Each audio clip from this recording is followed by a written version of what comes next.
함께 은혜 나눌 말씀은 본문 시편입니다. 12편 1절에서 8절 말씀입니다.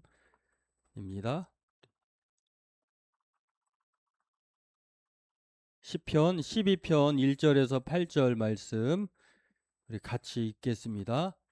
여호와여 도우소서. 경건한 자가 끊어지며 충실한 자들이 인생 중에 없어지나이다.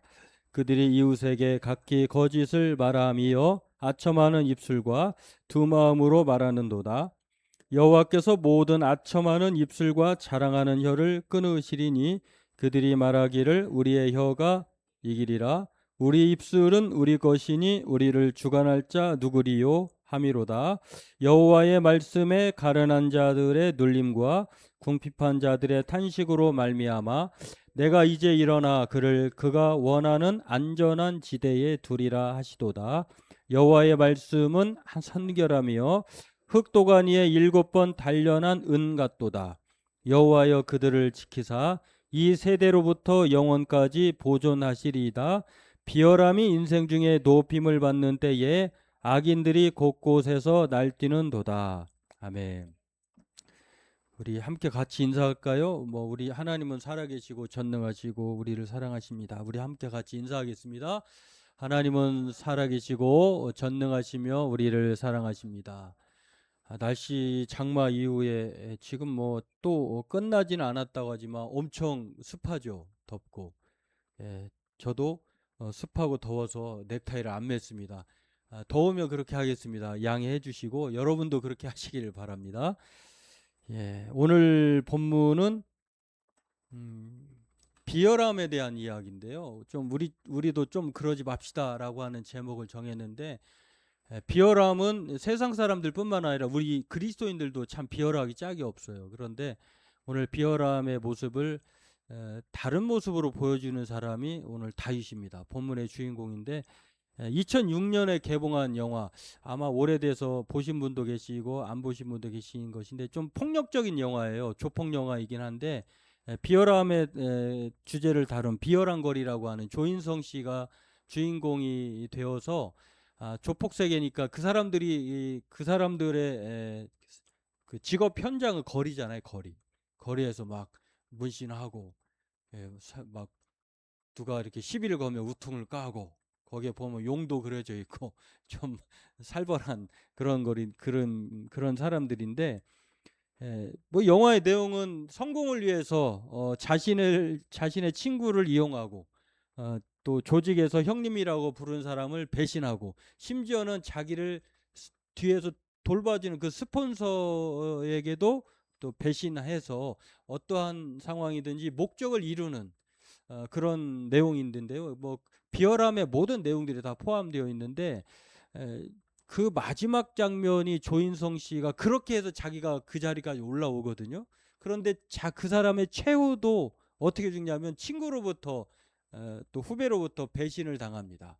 그리고 스폰서로부터 그 버림을 받아요. 그러면서 비열하게 비참하게 죽어요. 비열함의 끝이 비참함이다라고 하는 것을 보여주는데 그 영화에서는 희망이 없어요.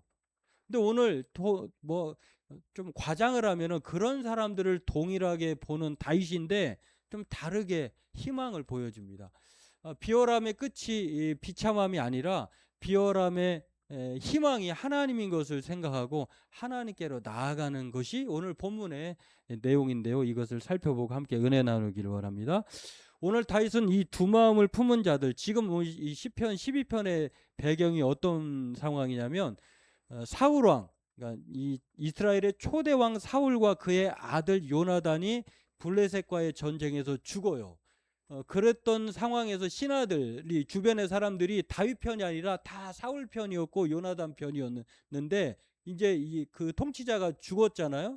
죽으니까 이제 그렇게 아부를 떨고 비열함의 모습을 보였던 충신들을 죽이고 또 그런 사람들이 이제는 다윗 편으로 옮겨온 거예요. 그러면서 이제 다윗 편을 들어주고 당신이 최고입니다 라고 하는 말로, 거짓말과 또 여러 가지 감언 이설로 이제 다윗을 편들어주는 그런 모습을 다윗이 본 거예요. 아니 어쩌면 사람이 저럴 수 있을까 할 정도로. 그래서 시편 12편이 그런 배경을 가지고 비열함의 극치를 보여주는 사람들을 가리켜서 두 마음을 품은 자들이다라고. 두 마음이죠. 이 사람한테는 이 마음, 저 사람한테는 저 마음.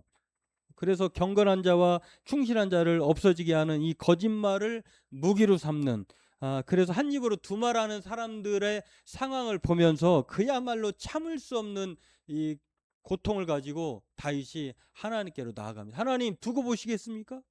이런 사람들인데, 이 사람들이 그런데 세상에서 보면은요 되게 잘 살거든요. 그리고 8절을 보면 비열함이 인생 중에 높임을 받는 때에 악인들이 곳곳에서 날뛰는도다. 이게 비열함이 세상 사람들로부터 인정을 못 받거나 또 자기에게 손해가 된다고 하면은 이 비열함을 버리고 다른 무기를 사용할 거예요. 근데 이 비열함이 세상 살아가는 데서 되게 무기로 작용된다는 것을 누구보다 알거든요. 다윗만 그러면 그럴까? 다윗의 시대가 오늘 시편 12편의 상황만 보면 그럴까? 지금 우리 시대를 살고 있는 상황은 그렇지 않을까라고 하는 것을 생각해 보면 어, 이 책이 있어요. 이 신앙 사춘기 너머라고 하는, 이게 사실 후속편인데 신앙 사춘기라고 하는 책의 후속편이에요. 그러니까 그걸 뛰어넘어서 넘어, 신앙 사춘기의 너머라고 하는 정신실이라고 하는 작가가 그 쓴 책인데요. 이 책이 제가 요즘에 그 읽은 책 중에 그 한달음에 계속 멈출 수 없는 그런 재미를 또는 아주 촌철살인의 교훈을 주는 책이에요. 이분이 그 제가 두 권을 이거 나하고 저는 빌려봤어요. 저는 도서관에서 빌려봤어요. 그 빌려본 다음에 두 번 읽고 집사람에게 줬어요. 읽어보라고. 여러분들도 꼭 읽어봤으면 좋겠다 해서 제가 두 권을 준비했는데 읽어 뭐 누구든지 한번 읽어보시길 바라겠고요. 또 제가 집에서 어, 우리 교회 책이 많잖아요. 우리 제 책인데 또 교회에서 구매한 책도 뭐 일부 있겠습니다만 우리 여러분들은 책을 많이 보잖아요. 가져다 보시고.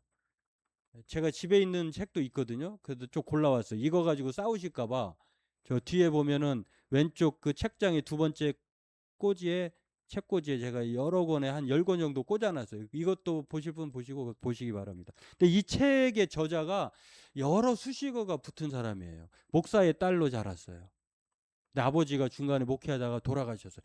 그곳에서 대단히, 예전에 같으면 목사님은 유지잖아요. 교장 선생님이나 또 면장님 옆에 항상 누가 있으시냐면 그때는 목사님은 유지이시면서 또 지식인이었어요. 모든 문제가 있으면 최불암 선생에게 달려가듯이 목사님에게 달려가서 이렇게 어떻게 살아야 됩니까? 내 자식 문제 어떻게 해야 됩니까? 여러 가지로 뭐 지혜를 주시는 분이었는데 그런 집의 딸이에요. 근데 아버지가 중간에 돌아가셨어요. 동생이 있어요. 늦둥이 동생이 있어요. 여하튼 이 목사 집에 그 항상 호칭이 어렸을 때 목사 집 딸. 교회 집 딸이야. 저가 내가 누구야 그러면은 교회 집 딸. 그렇게 불려졌는데 그러다가 또 지금은 청년 때는 뭐 교사로, 주일학교 교사로, 또 주보 편집자로, 청년부 리더로, 지금은 심리 음악 치료사이면서도 심리학자예요. 그리고 글 쓰는 작가이고 또 늦깎이 남편이 목회를 시작해서 지금은 사모라고도 일컬어져요. 참 여러 수식어가 붙어 있는데 이 책에 보면은 우리들의 일그러진 교회의 민낯, 그리고 성도들의 민낯이 다 나와 있어요. 그럼에도 이 우리들 이 교회를 떠나지 않고 또 성도들을 포기할 수 없는 그 마음이 이 책에 다 담겨져 있어요. 여러분 좋은 영화나 좋은 드라마를 보면 막 보고 싶잖아요. 그리고 후속편이 나오기를 기대하잖아요. 어, 제가 볼 때 이 책이 그런 책이에요. 근데 이 책의 한 내용들을 소개하면은 어느 권사님이 계셨어요. 교회와 신앙이 아니면 버틸 수 없게 40년 동안 살아오신 권사님 계셨어요. 보면은 우리들 이야기예요. 저의 이야기고 우리 권사님, 우리 집사님들, 장로님, 이 어르신들의 이야기예요. 과거 이야기예요. 그렇게 살아오셨던 분인데 정말 어느 집 툇마루, 그냥 조그마한 그 집에서 교회가 시작이 됐어요. 근데 대형 교회로 성장을 했어요. 그분의 교회는 인생 그 자체예요.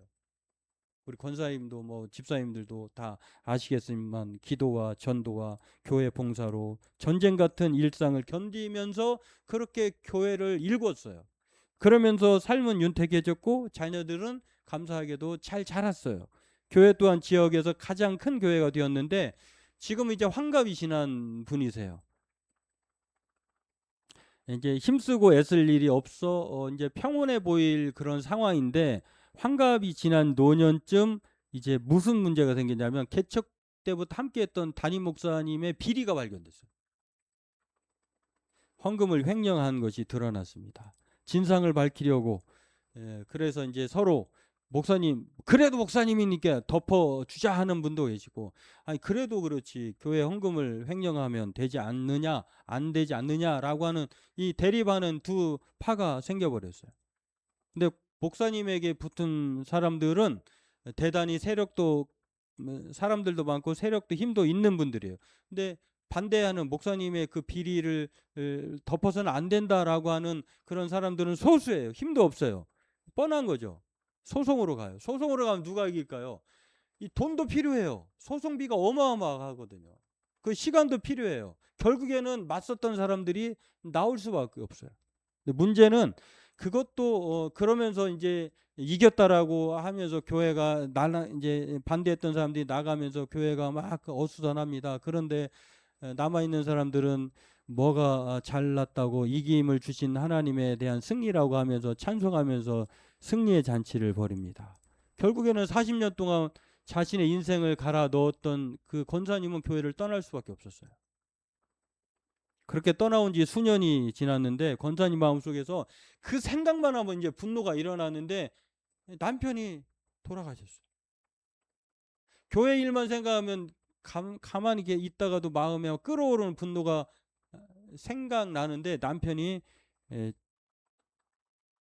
돌아가셨는데 교회 소문이 어떻게 났냐면 그 나왔던 교회에 목사를 대적하니까 벌 받았어.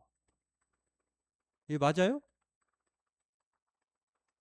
이 프레임을 씌운 거예요. 목사님을 대적하면 봐봐 남편이 저렇게 되잖아. 함께 개척 멤버로 반대했던 목사님의 비리에 대해서 함께 개혁을 해야 된다고 하는 그런 주장했던 장로님이 그냥 자연사 하신 거거든. 자연사 했는데 또 그렇게 불려지기 시작한 거예요. 봐봐. 그 대표적인 권사님 남편 돌아가시고 장로님도 저렇게 돌아가셨으니 우리가 이긴 거야. 하나님은 목사를 대적하는 사람들에 대해서 벌을 내리시는 거야. 당시 그런 사태에 선두에 섰던 이 80대 개척 장로님이나 이 권사 60대가 넘은 권사님은 참 말할 수 없는 충격이었어요. 이제는 교회에 그런 문제가 생겼을 때 개혁을 위해서 앞장설 때는 사명감으로 그렇게 힘썼는데 이제는 그 일을 듣고 보니까 경험하고 보니까 두려움이 생긴 거예요. 아 정말 그 말이 맞나?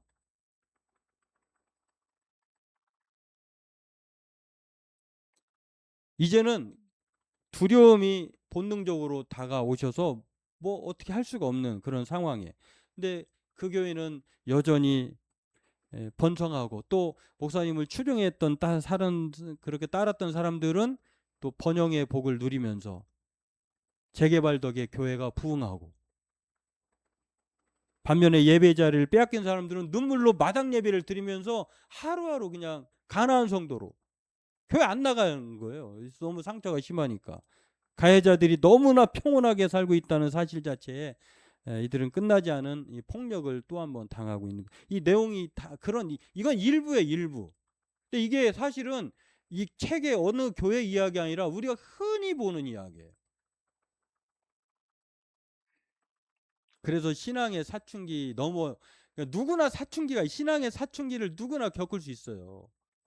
그래서 그 과정을 거쳐서 성숙한 성인이 되잖아요. 사춘기 때로 끝나면은 이게 문제가 되지만 사춘기를 겪고 나보면 애를 낳아보면 엄마의 심정을 알고 또 어른이 되어보니 그때의 과정이 참 철이 없었다 하는 생각도 반성하게 되고 가해자들은 두려움을 조장하는 폭력과 거짓을 이게 바로 오늘 다윗이 하나님 이 거짓말쟁이들, 그들이 무기를 삼고 있는 아주 비열함을 보면서도 가만히 계시는군요. 이런 억울함이 있었다는 거예요. 그런데요, 누구도 하나님은 우리 그 잘못한 사람들의 편을 들어주지 않아요. 왜냐하면 하나님은 베드로전서 2장 9절에 보면 우리가 목사를 대적하면 천벌을 받는다고 하잖아요. 저와 여러분들 다 만인 제사장이에요. 여러분도 하나님의 형상이에요. 서로 같은 거예요. 근데 우리는 그 프레임에 사로잡혀 가지고 이게 잘못돼도 덮으면 안 된다고 생각을 하고, 덮어야 된다고 생각하고, 개혁은 너나 해야 된다라고 하고, 그런 사람의 주장에 대해서 뭐라고 얘기냐면 저 이단이야, 신천지야, 저 꽃뱀이야. 성경에 보면요, 아합 왕과 이세벨, 우리가 잘 아는 이스라엘의 아주 악명 높은 그 두 부부가 있잖아요. 아합 왕이 나봇이라고 하는 사람의 포도원을 뺏어 가지고 정원을 만들고 싶어 했어요. 근데 엄청난 권력을 가진 사람이잖아요. 근데 이게 좀 아합은 그래도 좀 소심했나 봐요. 안절부절하고 저 땅을 좀 뺏어야 되겠는데 저거 어떻게 뺏어야 될지. 이세벨이 부인이 그게 뭐가 문제야. 그냥 거짓말로 해갖고 저놈 나쁜 놈이라고 해가지고 그 땅을 뺏으면 되지. 실제로 그 일이 열왕기상 21장에 나오거든요. 그런데 하나님이 그 이야기를 듣고 엘리야 선지자를 보냅니다. 그러면서 나봇이 죽은 일을 하나님은 다 목격하시고 뭐라고 말씀하시냐면 아합에게 가서 엘리야로 하여금 그 말을 듣게 해요. 디셉 사람 엘리야를 통해서 보내가지고 아합이 죽게 될 것이다, 저주를 받게 될 것이다 라고 하면서 내 앞에서 겸비함으로 내가 재앙을 저희 시대에는 내리지 아니하고 그 아들의 시대에야 그의 집에 재앙을 내리리라 하셨다. 하나님은 끝까지 책임을 물으신다는 거예요. 폭력과 거짓을 일삼는 이 비열함에 대해서 하나님은 그렇게 행하신다라고 하신 것을 성경으로도 볼 수 있고, 저와 여러분들에게 신약 성경은 누구나 다 제사장이라. 그래서 이렇게 생각하시면 돼요. 그것은 거짓 프레임이다, 비열함의 공작이다. 여러분, 비열함이라고 하는 것은 타인의 이익이 아니라 자신의 이익을 위해서 수단과 방법을 가리지 않는 그 모습을 비열함이라고 해요. 근데 비장함은 슬프고 비상한 마음을 가지고 타인을 위해서, 자신은 물론이거니와 타인을 위해서 큰 희생을 무릅쓰는 사람의 모습을 비장함이라고 해요. 우리는 좀 비열한 사람 되지 말고 비장함으로 뭉쳐지는 그런 사람이 돼야 될 줄로 믿습니다.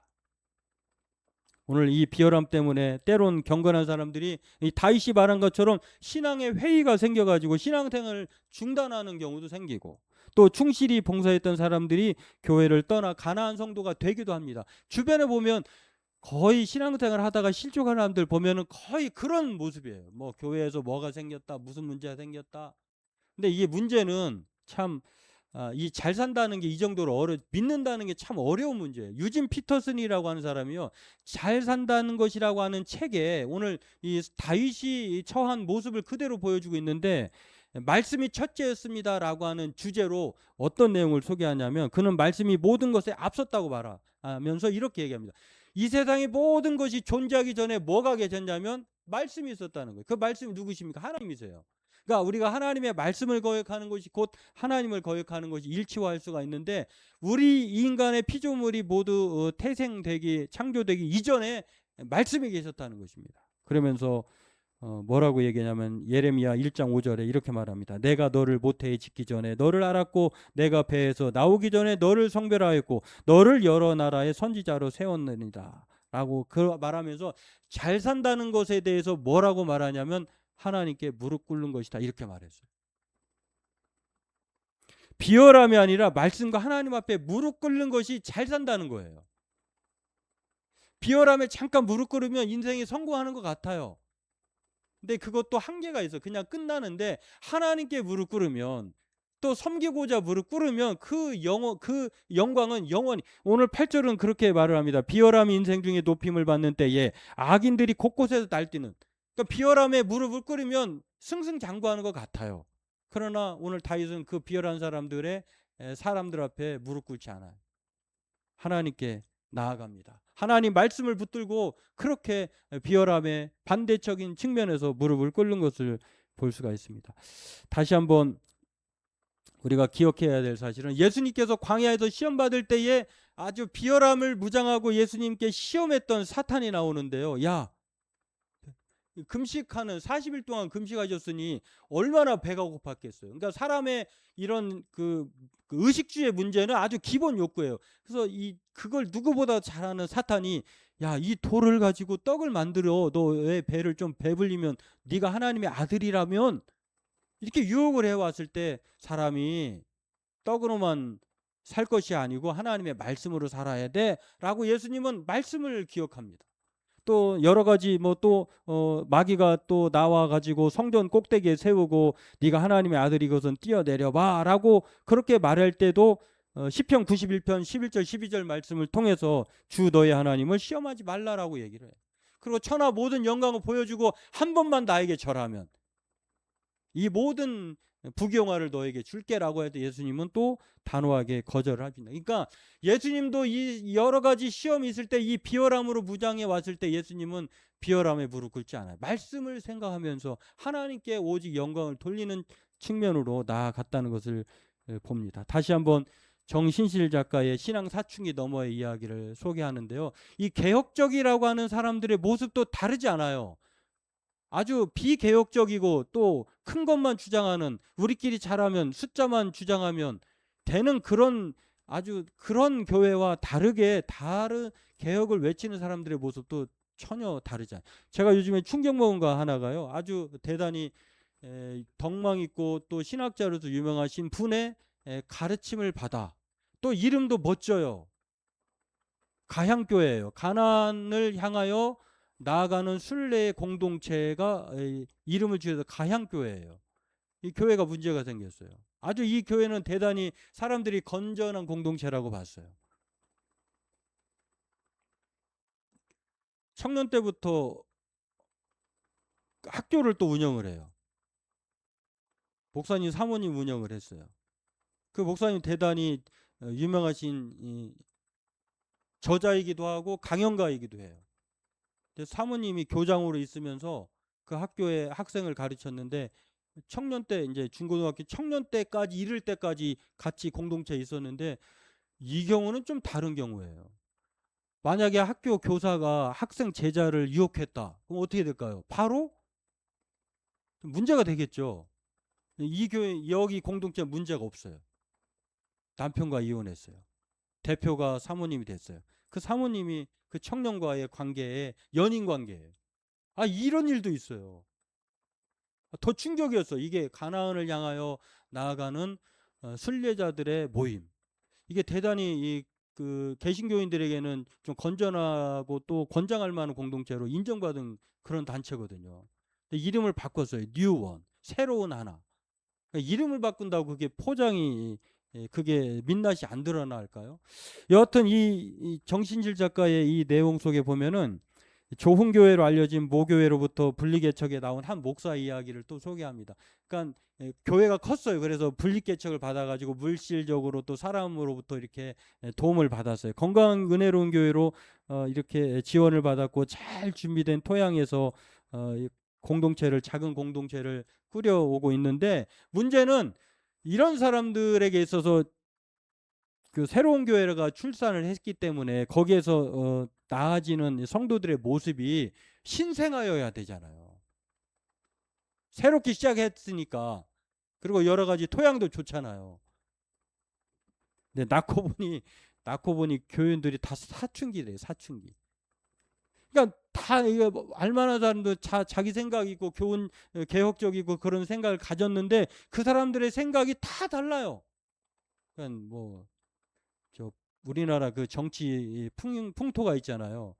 보수는 부패로 망하고 진보는 분열로 망한다는 거. 이런 것처럼 나름대로 개혁적이고 건전한 교회를 지향한다고 한 사람들이 새롭게 교회를 시작했는데 제각각이에요. 제각각. 정관에 민주정관에 따라 목소리를 내면서 목양의 기쁨은 온데간데 없고 민주주의만 실천하고 있다라고 하는 한 목사님의 자주 섞인 이야기가 이 책에도 나와요.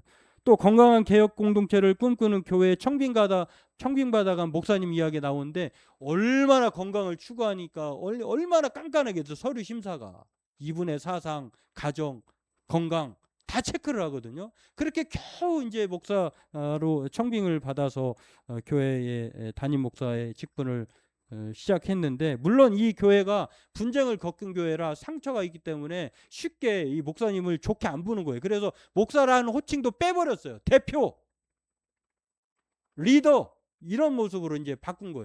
좀 특이하다라고 물으면은 이걸 설명하기, 예전에 이분들이 목사님으로부터 너무 상처를 받아가지고 그걸 다 지워버리고자 이름을 바꾼 거야. 그래서 뭐 혹시 때로는 뭐 대표, 또 님, 예? 뭐 나그네, 길잡이 이런 쪽으로 이제 이름을 부르는 거예요. 근데 그렇다고 해서 교인들과 새로 부임한 목사님들과의 갈등이 안 생겼느냐, 그렇지 않더라는 거예요. 그 이야기를 하면서 이 목사님, 이 사모님의 아들이 사춘기였거든요. 그 진짜 사춘기인데 그 이야기를 들으면서 뭐라고 툭 내뱉었대요. 그 뭐라고 했냐면은 사춘기 아들이 그 목사님의 이야기를 들으면서 꾸르라는 거네, 그런 말을 하더래요. 다시 말해서 성도들과 목사의 그런 상황에서 목사님에 대해서 성도들이 뭐라고 요구하냐면, 당신은 그냥 목사니까 우리에게 그냥 꾸르세요, 우리가 하라는 대로 하세요 라고 그렇게 말을 하더라는 것입니다. 여러분, 이 비열함의 이야기가 여기에 참 많이 나와요. 이게 우리의 민낯이에요. 우리 좀 그러지 말아야 돼요. 이 비열한 상황, 비열한 세상, 비열한 사람을 우리는 피할 수 없어요. 왜냐하면 우리는 전적으로 타락한 존재이기 때문에 어쩔 수 없어요. 비열함이 교회 안에 있을 수밖에 없어요. 그럼에도 불구하고 우리는 이 다윗처럼, 예수님처럼 이 비열함이 생길 때, 비열함에 무릎 꿇어야 할 그런 상황이 생길 때 우리는 어디에 무릎을 꿇고 나아가야 되느냐? 다윗이 그랬던 거죠. 하나님, 우리 믿는 경건한 사람, 하나님 앞에 충실했던 사람들이 다 사라져 나가는 판에 가만히 내버려 두셔야 되겠습니까? 라고 하면서 이 비열함의 끝장을 좀 내주십시오 하고 오늘 하나님께 무릎을 꿇었다는 것이에요. 그게 하나님의 말씀을 붙들고 나아갔던 다윗의 모습이었다라고 하는 것입니다. 여러분, 그 하나님은 어떤 분이십니까? 오늘 내용을 쭉 보면 하나님만이 주관자라고 하는 것이에요. 4절에 보니까 그렇게 말씀을 합니다. 그들이 말하기를 우리의 혀가 이기리라, 우리의 입술은 우리 것이니 우리를 주관할 자가 누구리요 함이, 자기가 주관자라고 하지만 우리 믿는 사람들은 우리의 주관자는 하나님이라고 하는 것을 말을 합니다.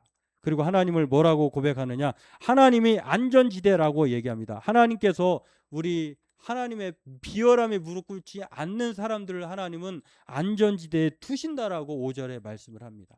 바라기는 저와 여러분들도 우리가 비열함 앞에 무릎 꿇지 않고 하나님께, 하나님 말씀 앞에 무릎 꿇으면 우리의 응어려진 가슴은 하나님이 풀어주실 줄로 믿습니다. 바라기는 저와 여러분들도 하나님 말씀과 하나님께 무릎 꿇는, 좀 비열한 사람 되지 말고 비장한 사람으로 그렇게 하루하루를 살아가는, 그리고 우리 교회가 하나님 앞에 그러한 비장한 마음으로 살고자 하는 발버둥 치는 그러한 교회 성도들 되길 주의 이름으로 축원합니다. 기도하겠습니다. 하나님, 쉬쉬할 것이 아니라 우리가 정말 우리의 민낯들을 보면서 이것을 극도로 또 싫어한다고 하면서 중단할 것이 아니라 오늘 말씀을 다윗이 보여주고 있듯이 이 비열함에 무릎 꿇지 않고 비열함에 대해서 이겨보려고 하는 하나님의 말씀, 하나님을 붙들고 그렇게 높임을 드러내고자 하는 다윗의 열심, 그리고 예수님이 그렇게 우리에게 보여주셨던 것처럼 우리 또한 비열함을 끝장내고 비장함으로 하나님께 비통함으로 나아가 하나님의 말씀을 붙들고 살려고 하는 우리가 되게 하여 주옵소서. 우리가 때로는 가끔 알 수 없는 신앙의 사춘기를 겪을 때가 있습니다. 그럴 때 하나님, 그 신앙의 사춘기에 가졌던 상처를 치유하시는 분도 하나님인 것을 믿고 최후 승리까지 우리가 서로의 아픔을 보듬고 하나님이 가장 기뻐하시는, 하나님이 정말 기뻐하시는 공동체로 성장해 나가는 노력을 아끼지 않는 우리 성도들로 함께 힘쓰게 하여 주옵소서. 감사함이 예수님의 이름으로 기도하옵나이다. 아멘.